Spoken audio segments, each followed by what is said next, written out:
Hey, it's Dasu, your K-content guide. Watching episode 6, I felt this drama has firmly found its own voice in action too. A single bullet, fired through the open door of a halted cable car, ends 2 men at once. Episode 6 picks up right at that doorway from episode 5. Slipping in through the hotel's back entrance, Kwon Tae-sung ends up in the same elevator as his wife, her cap pulled low. Not recognizing her, he watches her back and mutters that she reminds him of someone. I think those few seconds were the most nerve-wracking stretch of the season so far. A Bona breaks into Tak Jong-goo's suite and succeeds in dosing his water. But just as she's leaving, he walks in with the woman who upended the game downstairs. Hidden in the bathroom, she watches him spike a drink first, and not long after he collapses.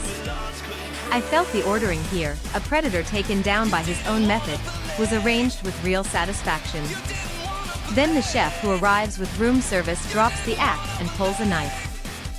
The hand-to-hand fight that starts in the cramped suite carries into the corridor and up a floor, and A Bona eventually pins her opponent.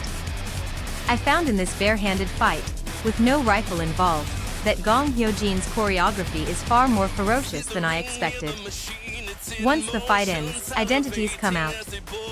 The opponents are a regional team from another killer outfit called Dalsam Auto Repair, and their target is Chairman Cheon Sung-gil, who assaulted a housekeeper. Realizing their clients overlap, the two teams agree on the spot to work together. I think it was clever to extend the conceit of killers as a company into branches running a joint operation. The joint plan works by gathering both targets in one place.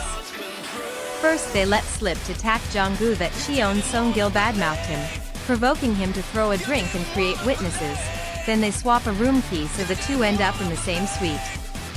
Grabbing each other's collars without understanding why, the two men end up standing by the window. I think engineering the targets into fighting so both deaths read as one cause is the best idea in this episode. Then A Bona notices the cable car passing in front of the hotel. Her team halts it and opens the door, and she fires a single round at the two men tangled by the window, finishing both at once. I keep finding that this drama's habit of rationing its sniping scenes and then detonating one works every time. Clients 1 and 2, meeting adjourned. Let me lay out the cast. Gong Hyo-jin plays A Bona, Young Jun-won plays her husband Kwon Tae-sung, and Sung Dong-il plays team leader Kim Bong-pal. Kim Min-jun plays target Tak Jong-goo, Kim Jong-goo plays chairman Cheon Sung-gil, Moon Sung-yu plays Moon Do-rae of the regional team, and Jo Yoon-soo plays Moon Myor-yu, who infiltrated as the chef. I think establishing the regional team as this appealing in a single hour makes the whole world of this show look much wider. After the operation, the episode drops into the couple's past. Kwon Tae-sung was in the courtroom 5 years ago when Tak Jong-goo walked free, and that night he came to A Bona drunk, saying bad people should be punished and there was nothing he could do. Then their first meeting is revealed at last, and the day A Bona remembers is the moment she found Kwon Tae-sung collapsed and bleeding from the head. I think this premise, two people remembering the same day differently, is the real mystery of this drama.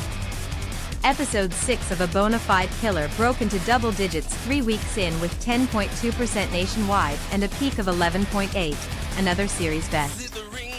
If I had to name a weakness, the regional team is resolved into an alliance almost as soon as it appears, so the tension releases a little early, but I think using them to widen the world rather than dragging them out as enemies was the right call. Above all, that final minute where the couple's memories diverge makes skipping the next episode impossible. Dasu's rating, 4.7 out of 5. This was Dasu, see you next episode.